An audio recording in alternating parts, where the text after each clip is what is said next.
When I bought the house, it wasn't because it was perfect. It wasn't the biggest on the block, and it definitely wasn't the newest. But it had good bones, a wide front porch, and a maple tree in the yard that looked like it had seen at least 3 generations come and go. It felt steady, safe, mine. The neighborhood itself looked like one of those brochure communities developers love to brag about. Trimmed hedges, identical mailboxes, lawns cut with near-military precision. There was an HOA, of course. There is always an HOA in places that look this coordinated. But during the buying process, nothing seemed alarming. The rules were long, yes, but mostly about keeping things tidy and structurally consistent. No neon paint. No farm animals. No broken-down cars on cinder blocks. Reasonable enough. For the first year, I barely thought about it. Then I decided to repaint the house. The original color was a faded beige that had started peeling along the trim. It wasn't offensive, just tired. I figured if I was going to invest in repainting, I might as well choose something that felt more like me. The HOA guidelines included an approved color palette. About 20 options. Mostly safe neutrals, muted blues, soft greens. Nothing dramatic. I picked a deep slate blue with crisp white trim. It wasn't loud. It wasn't flashy. It was listed clearly on the pre-approved chart. I filled out the architectural request form, attached the color code, submitted everything exactly as required, and waited. Approval came back 2 weeks later. So I hired the painters. For 3 days, my house was wrapped in tarps and ladders. Neighbors walked by, some curious, some indifferent. A few gave polite nods. One older couple down the street even gave a thumbs up while walking their dog. It felt like a normal neighborhood update. The kind that happens all the time. When the tarps came down, the house looked incredible. The slate blue made the white trim pop. The maple tree out front looked richer against the darker background. It felt refreshed without being dramatic. That evening, as the sun dipped low and the light hit the siding just right, I stood in the driveway and felt that quiet satisfaction homeowners chase.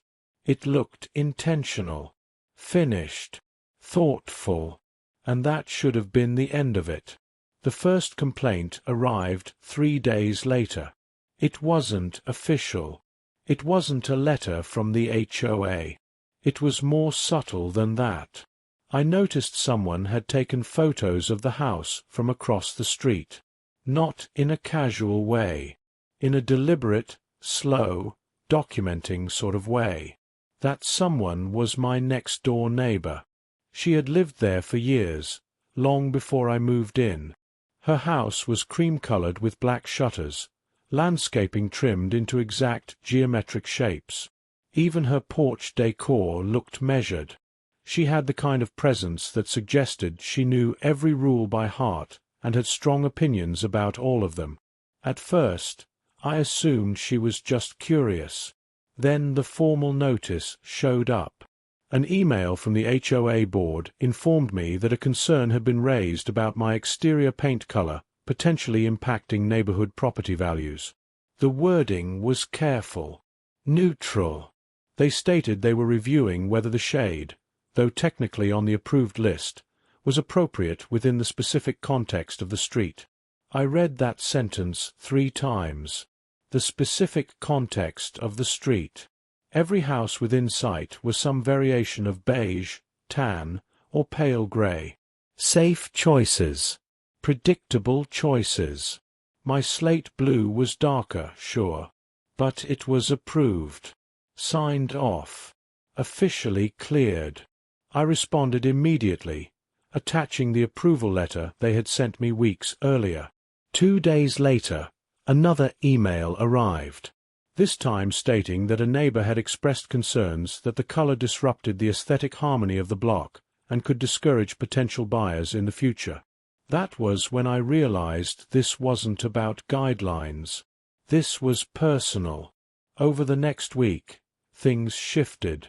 The neighbor next door stopped waving entirely. She began spending more time outside when I was in the yard, walking slowly along her property line, examining the space between our homes as if something might be out of alignment.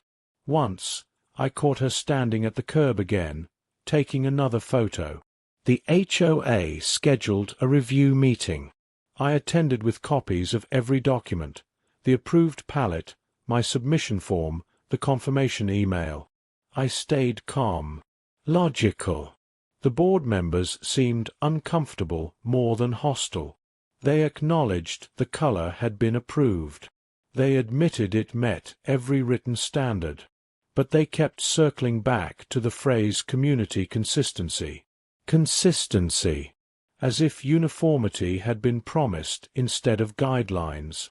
No violation was issued. They couldn't issue one. But they said they would continue monitoring the situation. Monitoring. After that meeting, the energy on the street shifted. It was subtle, but noticeable. Conversations hushed slightly when I walked by.